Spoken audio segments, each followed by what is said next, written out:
Drama serial मुहाफिज की आने वाली एपिसोड्स बहुत ही इंटरेस्टिंग होती हुई नजर आ रही हैं। वहाब दुरानी के सामने जैसे ही ये राज खुला कि पारिस मरी नहीं बल्कि जिंदा है, उसके पैरों तले से ज़मीन निकल गई। इसी दौरान सुरंगी ने पूरी रिपोर्ट देते हुए बताया कि जवार पारिस को लेकर अपने दूर गांव सखर चला किया है, जहां वो मुकम्मल तौर पर महफूज है। ये सुनते ही वहाब दुरानी के तन बदन में आग लग गई।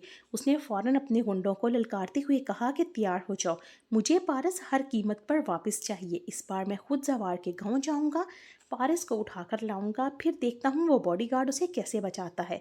वहाब दुरानी अपने मुसल्लह आदमियों के काफिले के साथ गांव की तरफ रवाना हो गया।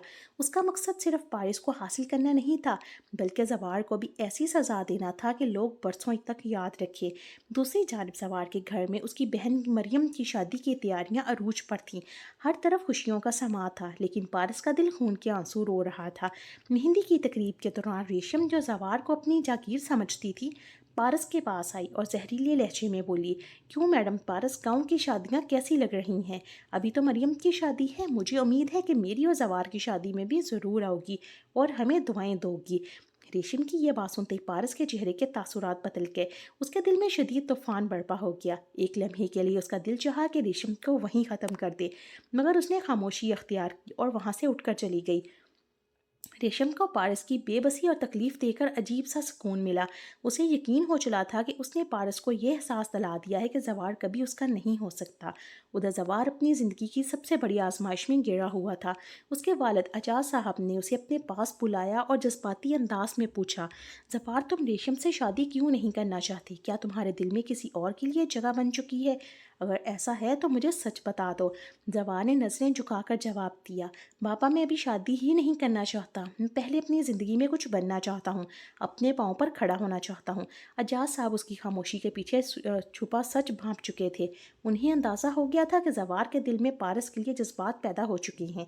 उन्होंने सख्त लहजे में उसका हाथ पकड़कर कहा, जवार मैंने रेशम के बाप से वादा कर लिया है, इस उम्र में मेरी पगड़ी उछालने से पहले मुझे मार देना, लेकिन मेरी इज्जत खाक में ना मिलने देना। तुम्हें रेशम से शादी करनी ही होगी। जवार अपने बाप की बेहद इज्जत करता था। उसने नम आंखों से कहा, बाबा आप फिक्र ना करें, आपकी इज्जत मेरे लिए सब कुछ है, मैं कभी भी आपका सर नहीं झुकने दूंगा। जवार ने अपने बाप से वादा तो कर लिया, मगर अब उसके अंदर पारस का सामना करने की हिम्मत बाकी नहीं रही थी। वह उससे नज़रें चुराने लगा और खुद को उससे दूर रखने लगा। पारस, जिसके दिल में भी अभी भी जवार के लिए नरम गोशा पैदा हो चुका था, उसकी बदली हुई बेरुखी देखकर शदीद परेशान हो गई। वो समझ नहीं पा रही थी कि आखिर अचानक जवार उसे इतना अजनबी क्यों हो गया है। दूसरी तरफ शहर में नदीम की कहानी हमेशा के लिए ख़त्म हो चुकी थी। वहाब दुरानी ने उसकी गद्दारी का बदला लेते हुए उसे गोलियां मरवा दी। उधर आफताब अपने मामू बेहजाद शाह के सामने हाथ जोड़कर माफ़ी मांगने लगा। उसने सारे का सारा इल्ज़ाम अपने बाप पर डाल दिया और कहा, मामू मुझे कुछ मालूम नहीं कि मेरा बाप कब उससे मिला, वहाब दुरानी से कब मिला। मैं तो हमेशा पारस की भलाई चाहता था। ये सारी प्लानिंग उन्होंने की थी, मैं उसमें शामिल नहीं था। अगरचे बेहजाद शाह ने आफताब को गले तो लगा लिया, लेकिन उनके दिल में अब भी शक बाकी था। उन्हें यकीन था कि कहीं ना कहीं आफताब भी इस प्लानिंग में शरीक रहा है। इसी दौरान